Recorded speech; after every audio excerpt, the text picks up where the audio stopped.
"You know what, Jake? I deserve a real man."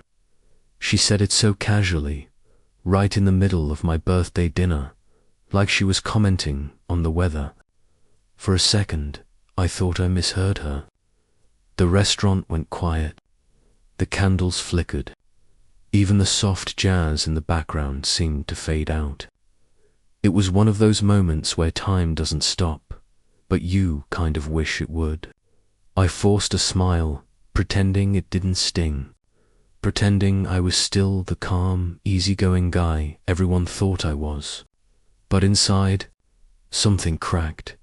We'd been together for 4 years. Not perfect, but steady. Jessica had just finished her MBA and was climbing fast at a marketing firm downtown. I worked in it, not glamorous, but it paid the bills and let me work from home most days. I thought that balance worked. I thought we worked. But that night, I realized maybe she'd outgrown the version of me she fell in love with. The steak on my plate had gone cold. Her friends, Brittany, Megan, a few others, exchanged awkward glances, pretending to check their phones. Nobody said a word. Jessica took another sip of wine, eyes calm, voice steady, as if she hadn't just split the air in half. I remember staring at my reflection in the glass, a man sitting perfectly still while his world quietly collapsed. We met in Seattle, at a tech conference neither of us wanted to attend.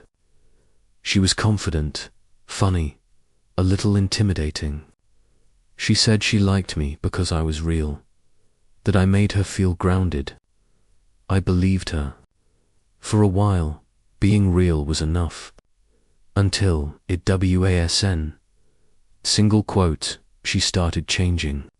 The way she dressed, the people she hung out with, the way she talked about life, always with words like goals, success, connections. I wasn't bitter, just out of sync. I tried to keep up, to be supportive, to remind her that she didn't need to chase more to be enough. But maybe, in her eyes, I was the one who wasn't enough, that night. At my own birthday dinner, it hit me. She wasn't talking to me anymore. She was talking to the version of me she'd already left behind. I didn't ask why. I didn't argue. When someone tells you they deserve more, it's never really a conversation. It's a decision after dinner. I offered to clean up, just to have something to do with my hands. She said I didn't have to, but I needed the distraction. The clinking of plates was the only sound left in the room. She stood there, laughing with her friends like nothing had happened. And I realized, maybe to her, nothing had. Maybe she'd said that line in her head 1,000 times before tonight, and I was just hearing it for the first time. When the last guest left, she said she'd stay over, but I told her not to. She looked at me, surprised, maybe even a little guilty, then nodded. The door closed behind her with a quiet click. I sat back down, staring at the empty plates, the half-melted candles, and the wine stains spreading across the tablecloth. Seattle rain tapped gently on the window. It always rains here, but that night, it sounded different. It sounded like the kind of rain that doesn't wash anything away, just makes it harder to breathe.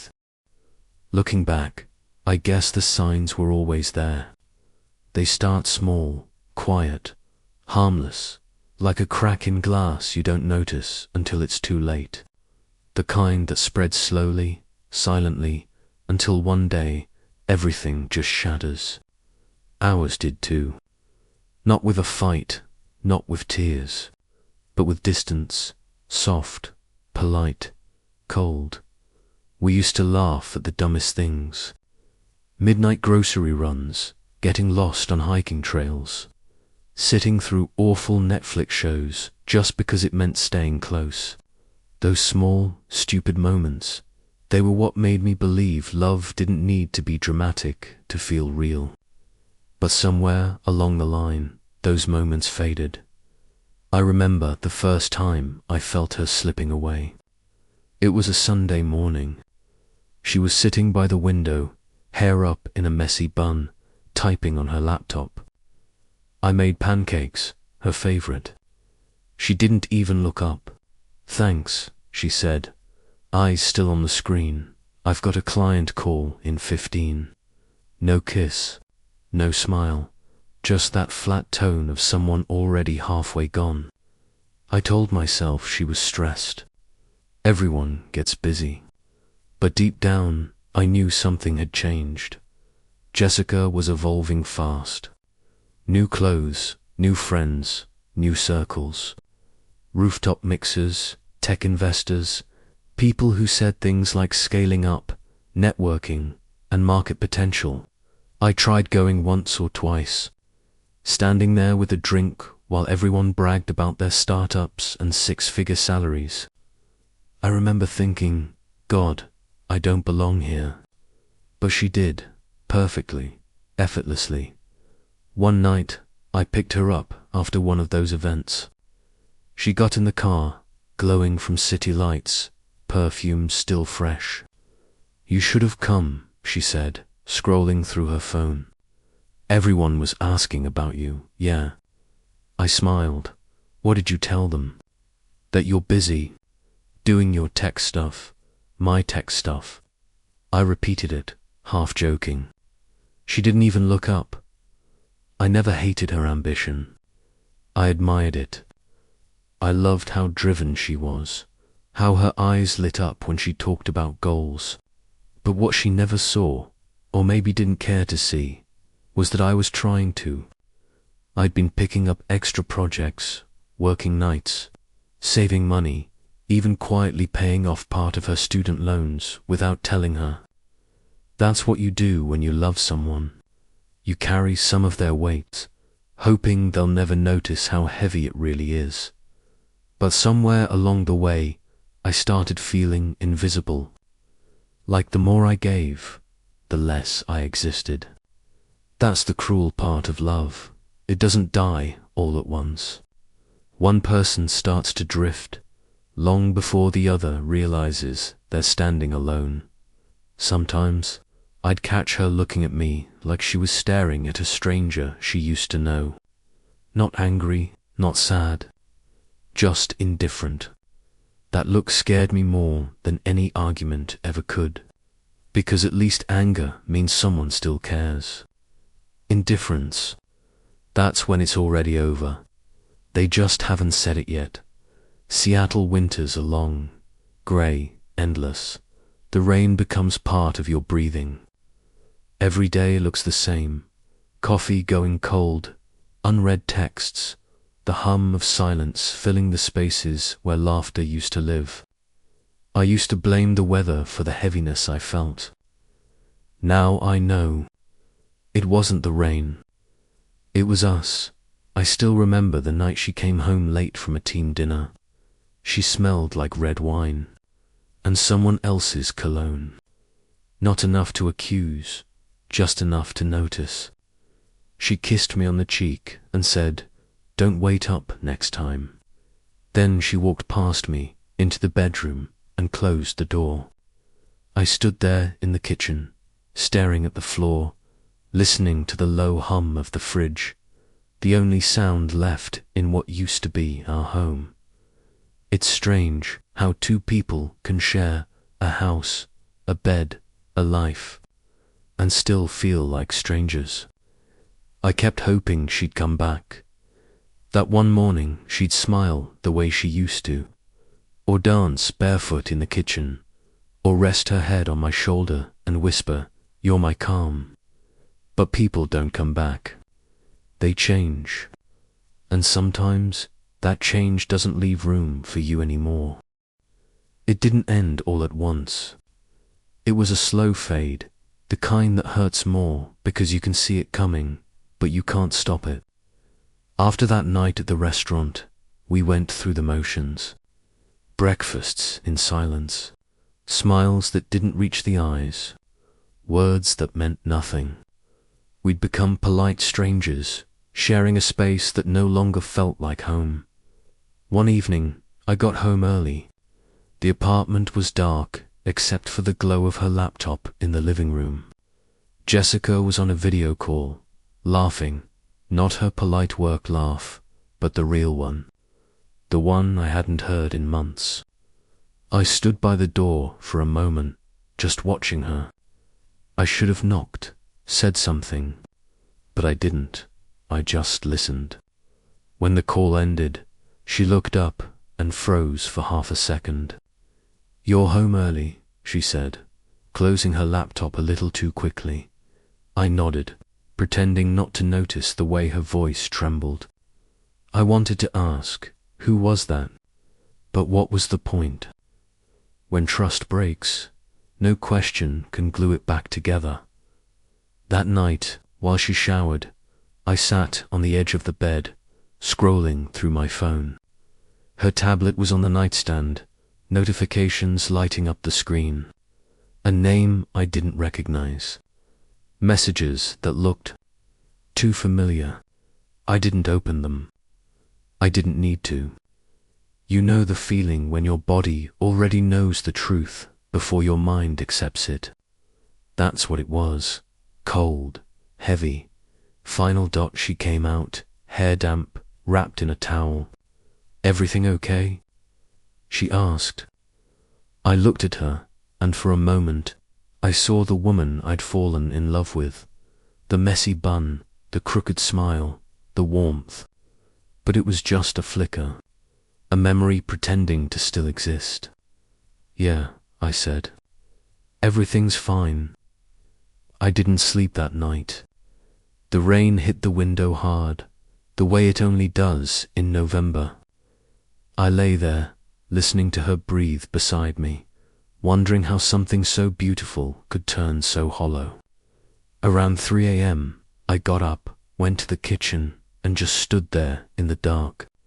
I don't know how long I stayed like that. Maybe an hour, maybe more. Just me, the hum of the fridge, and the taste of betrayal sitting somewhere deep in my throat. The next morning, she left for work early. She didn't kiss me goodbye, didn't even look back. That was the moment I realized I was done waiting. Love shouldn't feel like waiting for someone to remember you exist. That week, I stopped doing the little things she never noticed. I didn't refill her gas tank. I didn't schedule her student loan payments, something I'd been secretly doing for almost 4 years. Every month, I'd transfer money to cover her installments. She never asked me to.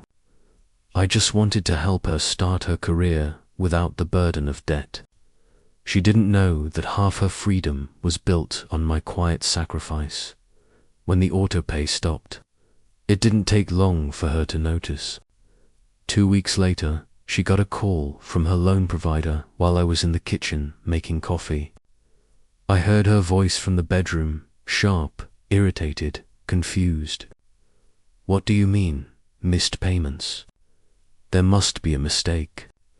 She came out holding the phone, pale. "Jake, did you change something in my account?" I looked at her, calm. "No, I didn't change anything." She frowned. "But it says the auto payment stopped." I took a sip of coffee. "Yeah," I said quietly, "because it was coming from my account." She blinked, not understanding. "Wait, you were paying it? Since when?" I shrugged. "Since the day you said you wanted to build a future together." Silence. Her lips parted, but no words came out. For once, Jessica, the woman who always had something to say, couldn't find a single thing to say. She whispered, "Why didn't you tell me?" "Because it wasn't about me," I said. "It was about us. But lately, I'm not sure there's an us anymore." Her eyes flickered, anger flashing behind them. "That's manipulative, Jake. You can't just..." I cut her off. It's not manipulation. It's reality. I stopped paying for something that's no longer mine. She stared at me for a long time, then turned away. I could hear her breath shake, part disbelief, part pride. She didn't apologize. She didn't ask for clarity. She just grabbed her coat and left.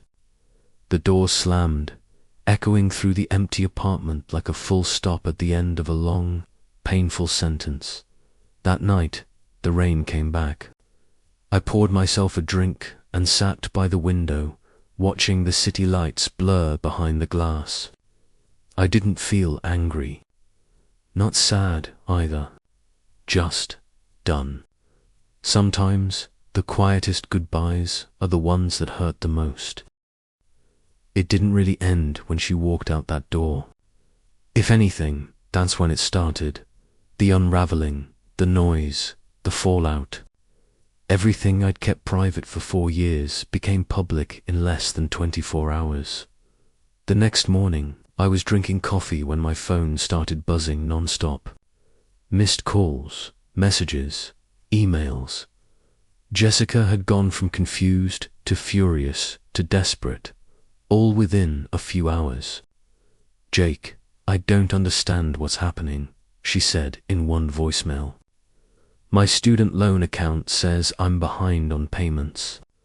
Can you please check? Did something go wrong?" Nothing went wrong. Everything went exactly as I decided. I told her the truth, calm, quiet, final. I stopped paying at first. She didn't believe me. Then she got angry. She said I was being cruel, that I'd embarrassed her. I told her I hadn't done anything to her. I'd simply stopped carrying something that was never mine to begin with. But pride is louder than reason. She called her mum, her friends, and by the end of the day, our private story had become a public drama. She posted on social media a long emotional paragraph that didn't mention my name, but everyone knew. Imagine finding out your boyfriend has been secretly paying your debt for years. And when he decides to leave, he cuts it all off without warning. People like that don't deserve love. The post blew up. Shares comments, sympathy, judgment. Some people called me heartless. Others called her entitled. But no one really knew the truth. Not the long nights, the sacrifices, the quiet giving. Online, no one cares about nuance. They only care about sides. Her company got involved next. HR called her in to discuss the situation, whatever that meant. I started getting calls to recruiters, old colleagues, people asking if what they read was true. It was surreal. I used to think private lives stayed private. Turns out, all it takes is one viral post to turn your life into public entertainment. A week later, her lender officially sent her a late payment notice. Interest went up. Late fees kicked in. She called me again, not yelling this time, just tired. "Do you know what this means for me, Jake?" My credit score, my job. I didn't say much, just listened. Because in truth, I didn't feel angry anymore. Just empty. I never wanted to ruin her life. I just stopped trying to hold it together for her. She needed to face the reality I'd been shielding her from. And she did, in the hardest way possible. Her friends, the same ones who used to laugh with us at dinners, Brittany and Megan, stayed quiet. Some mutual friends called me, confused. "Man, are you okay? Do you need to say something?" I told them no. I wasn't interested in defending myself. I'd already spent years explaining things that shouldn't need explaining. Then came the legal talk. She met with a lawyer, claimed I'd financially manipulated her. But there was no case. I never forced her to accept the money. There was no contract, no obligation, just generosity, and that's not something you can sue over. Still, the story took on a life of its own. People speculated. Gossip spread through her workplace. A few clients started asking uncomfortable questions. Soon, the company reassigned her projects to reduce distractions. Corporate speak, for we don't want your drama here. Rumors started swirling that she'd used me to climb, that she'd built her success on someone else's dime. Some were lies, some were half-truths, but in the end, perception became reality. She lost a few contracts, a few invitations. The same crowd that once praised her ambition now whispered behind her back, and me. I stayed quiet. I didn't gloat. I didn't post. I just watched. It's strange, watching karma do its work. It doesn't come with fireworks. It's quiet, almost merciful. It moves through small things, an email, a late fee, a shift in how people look at you. I didn't want revenge. I just wanted peace. For the first time in years, I wasn't carrying anyone else's burden. I wasn't paying for love that had already expired. I was just breathing again. One night, I sat by the window, watching the rain blur the city lights. Seattle has this way of making you feel both lost and free at the same time. I thought about her, not with anger, not with pity, just with understanding. Maybe this was what closure really looked like. Not forgiveness, not reconciliation, just silence. Sometimes the truth doesn't set you free, it just stops you from drowning. 3 weeks after everything blew up, I thought the storm had finally passed.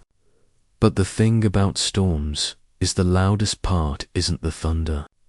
It's the silence that comes after, when you realize what's been destroyed. I got a letter in the mail, not from her, but from her lawyer. It was formal, sharp, cold. Emotional and reputational damage caused by interference with personal finances. They wanted an apology and compensation. I read it twice, then laughed, not because it was funny, but because it was exactly what I should have expected. After 4 years of quietly paying her debt, the moment I stopped, I became the villain. I forwarded it to a lawyer friend of mine, older guy, the one who helped me buy my first house. He skimmed through it, leaned back, and smirked. "She's got no case," he said. "If she pushes, we push back. You've got proof, right?" Proof. That word hit hard. Because I did. Every transfer, every receipt, every message she'd ever sent thanking me. I didn't keep them out of spite, just habit.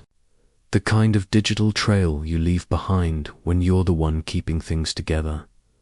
3 days later, we responded with a file thick enough to make a sound when dropped on a desk, nearly 200 pages. Bank statements, transaction histories, screenshots of her texts. "I don't know how to thank you, Jake. You've been my rock." After that, the silence came. No more calls. No more threats, just silence. Then the story broke. A small local blog in Seattle picked it up. Private financial dispute between former couple. No names. But the internet doesn't need names to connect dots. Within hours, people dug up her old posts, matched dates, and the truth spread like wildfire. Overnight, public opinion flipped. The same people who'd called me heartless now called her manipulative. She went from victim to villain in less than a day. I didn't celebrate. There's no joy in watching someone unravel, even if they're the one who started pulling the thread. I just felt tired. Because when love turns into debt, no one really wins. Her company couldn't handle the attention. They put her on administrative leave, a polite way of saying please disappear until the internet forgets you. The apartment downtown, the one we'd picked together, part of the deposit, was my money. She couldn't keep up with the rent. Within a month, she moved back in with her mum in Tacoma, deleted her accounts, went quiet, and I stayed. In the same apartment, surrounded by pieces of what used to be us. Her mug still in the cabinet, her photos still hanging on the wall. I'd catch myself staring at them sometimes, waiting for the ache to come back. But it never did. It was just nothing. One rainy afternoon, I got her final email. Short, no anger, no excuses. I'm not saying sorry because I wouldn't know where to start. But thank you for everything. I hope you find peace. I stared at it for a long time, then closed my laptop. I didn't reply, not because I was bitter, but because there was nothing left to say. Silence had already said it all. The next day, I drove out to Qley Beach. The sky was low, heavy, the air sharp with salt. I stood there, watching the waves hit the rocks. And for the first time in years, I didn't feel like I was losing anything. I realized something simple. I hadn't lost her. I'd just stopped carrying something that was never meant to be mine. I don't want justice. I don't want revenge. I just want quiet. And maybe that's what peace really is. Not forgetting, not forgiving, but finally being done. As the rain started to fall, I got back in my car, turned on the radio, and let the sound of water blur into the city noise. Seattle was still the same, grey, wet, beautiful in its sadness. But for the first time in a long, long while, I wasn't lonely. I was free. A year later, Seattle still rains, but it doesn't feel the same anymore. The sound of it used to weigh on me. Every drop felt like a reminder of what I'd lost. Now it's just ... weather. Background noise in a life that finally feels my own.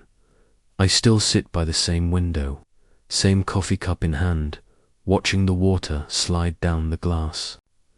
But I don't think about her anymore. Not about the apartment, or the birthday dinner, or the silence that came after.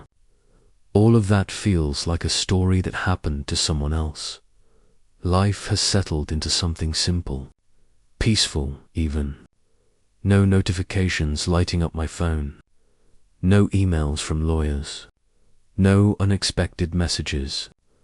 I wake up, make coffee, go for a run, take on small projects. On weekends, I hike with a couple of friends.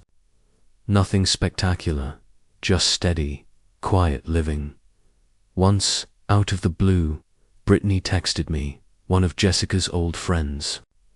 She said Jessica had moved to Portland, starting over. I stared at the message for a bit before replying, good for her. And I meant it.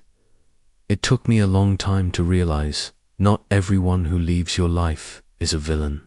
Some people just get lost. And sometimes, the kindest thing you can do is let them every now and then. I still drive out to Qley Beach, the same spot where I once stood trying to make sense of everything. The waves still hit the rocks the same way. The wind still smells like salt and cold metal. But the ache is gone.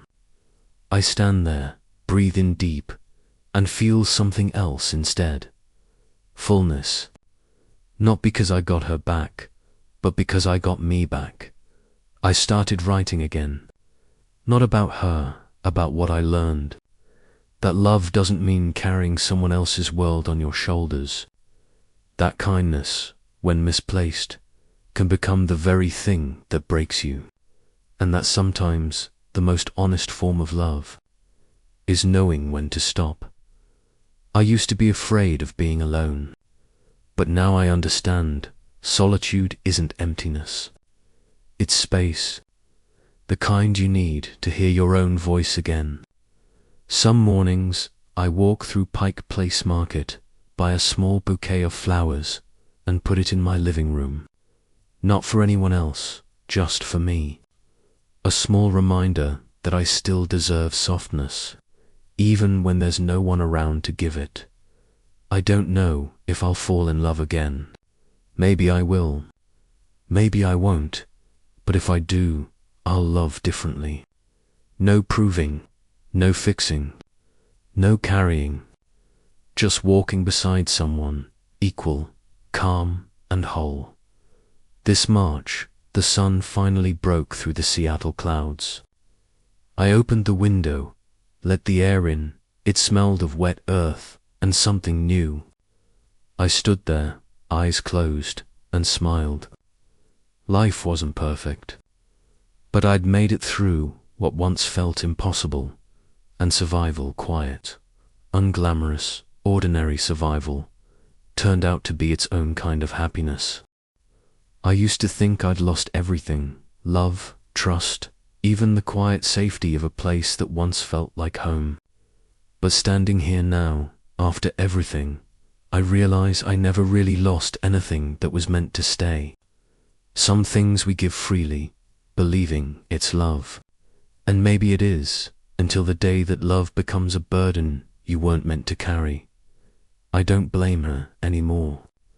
She had her choices, her hunger, her own path to follow, and maybe we were never meant to walk the same road forever. Instead of bitterness, I look back with understanding, because every ending is also a lesson about boundaries, about kindness, and about the quiet dignity of knowing when enough is enough. I've learned that not every good deed deserves gratitude, and not every form of giving is healthy. I paid her debt without ever asking for thanks. I thought I was lifting her up, but when love shifts from sharing to rescuing, it stops being love and starts being sacrifice. The moment I stopped, it wasn't revenge, it was sometimes protecting yourself doesn't mean slamming doors. It's just quietly closing one before the cold gets in. People ask if I regret it. I don't. Regret is wishing you'd stayed small to make someone else comfortable. Growth means choosing differently, choosing yourself without guilt. I learned to say no when I'd given too much, and enough when the silence between two people became heavier than their history. Sometimes silence is the clearest answer there is. Not weakness, wisdom. Life goes on, indifferent to who's right or wrong. I started over with small things, morning coffee, a run by the pier, a book read slowly while it rains. Joy came back, quietly, not loud, not dramatic, just there. I found comfort in the ordinary, in realizing that happiness isn't applause, it's peace. It's breathing without waiting for someone to notice. If I could tell my past self anything, it would be this. Hold your boundaries before you lose yourself. Give because you want to, not because you feel you owe. And have the courage to let go when love stops feeling like freedom. That's not failure. That's maturity. That's self-respect. And now, when the noise has faded, when the comments stop, the messages go silent, and the world moves on, what's left is simple. Peace. Not victory, not vindication, just peace. The kind that doesn't need witnesses. This morning, I opened the window. The air was cold, clean, and honest. Seattle, after the rain, always smells like second chances. I took a deep breath, looked out at the wet streets, and smiled. The city goes on, grey, flawed, beautiful, and so do I. Because in the end, what I gained wasn't closure, or justice, or revenge. It was something quieter, something purer. I got myself back.